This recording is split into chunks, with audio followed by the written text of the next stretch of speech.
Hey, this is John Hayes on the 100-mile bike commute. So we just got back from Portugal on Tuesday night and Wednesday morning. It's Sunday now, and I've got to admit it's the first time I've been back on my bike since.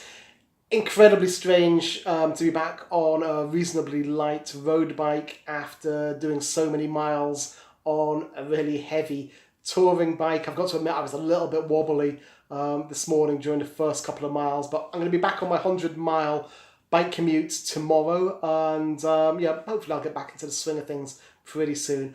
Also got to admit, after doing 150 miles on an unfamiliar saddle, my backside really hurts. But yeah, we'll move on from that. So yeah, we had a great time down there. 3 days of cycling, I would like to say, in the sunshine.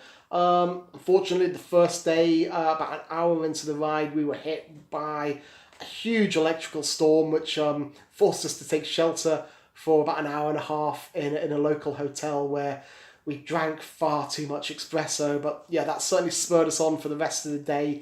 And yeah, I'm happy to say the following 2 days were just glorious. Just enough cloud cover to stop us from getting sunburn on the bikes and keep it cool enough just so we could keep on ploughing on. Yeah, really good few days cycling down there. Most importantly, we raised a substantial sum for our charity, Crohn's and Colitis UK. We raised over £1,300. And just to let you know, the charity page is still open at justgiving.com/fundraising/Portugal 2018. If you want to donate, any donations will be gratefully received. But what I want to talk about today is just another example of the human kindness that's shown to us middle-aged men in Lycra as we cycle around the world. You know, it's one thing to have so many people donate to a charity, but this next little story, you know, it really warms. It really warmed my heart anyway, and hopefully it'll warm yours as well. So we were on our last day of cycling. We just passed Praia da Luz, and we were going down this incredible hill after a real substantial climb. It was a lot of hard work. We're speeding along, and my front tyre just exploded. There was an explosion, and the air just automatically went out of it. I came to a grinding halt.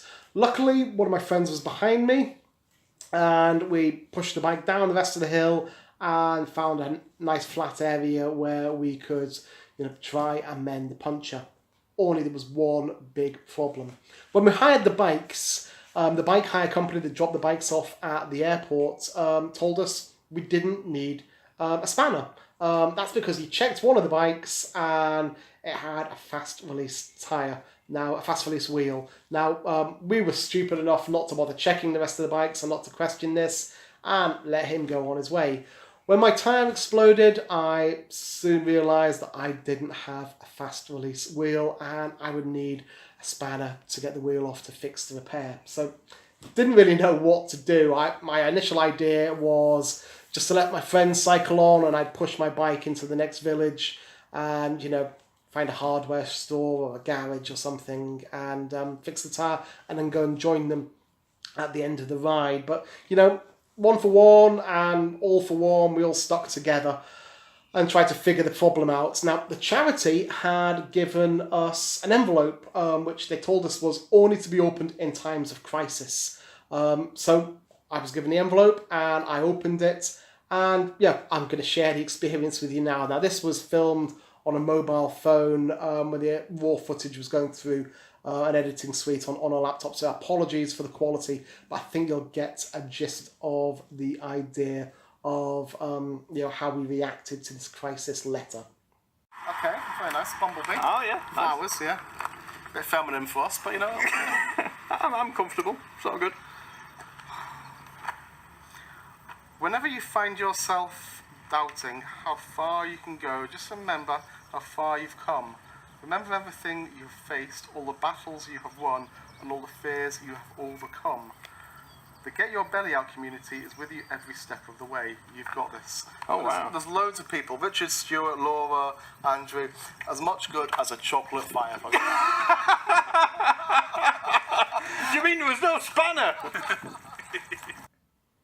So after we, discovered the crisis letter was, as I said, as much use as a chocolate fire poker, we thought, well, what do we do now? And my initial reaction was, I'm going to stop the traffic and see if anyone's got a toolkit.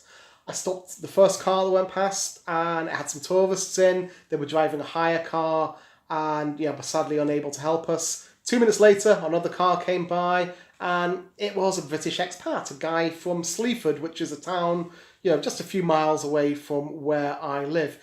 Unfortunately, he didn't have a toolkit in the car either, but he had an apartment about 5 miles away, so off he sped, and he said he'd be back in 15, 20 minutes with an adjustable spanner. 15, 20 minutes, as good as his word. He was back with, I guess you would call it a dad's toolkit. It was like a metal biscuit box with some random tools in there, and it was a small adjustable spanner, which helped us get the front wheel off, make the repair, and we were on our way. I didn't even get the gentleman's name, but I would just like to say, if you are watching this, if you are that British expat from Sleaford, thank you very much. You saved our day, and helped us finish an absolutely great ride. And it's makes the ride almost better, actually. It gives us more of a story to tell. Of course, I've got loads of stories about human kindness shown to us middle-aged men in Lycra. If you want to check out a previous one or a previous ride to Portugal, check out the link at the top of the screen there. So what's next? Well, we're talking about Belgium and Holland, perhaps next year. I'm quite excited. Also, some other friends have expressed an interest on coming with one of these rides with us. It's, I guess, the power of the internet and us sharing the photographs and sharing the good times. And, you can't knock it. You can't knock it. If you haven't been out on your bike on a long ride for some time, do it now. You won't regret it. So my name's John Hayes. This is the 100 Mile Bike Commute. If you've enjoyed this video, please hit like. If you'd like to see more of these videos, please hit subscribe. We'll catch up with you again very soon.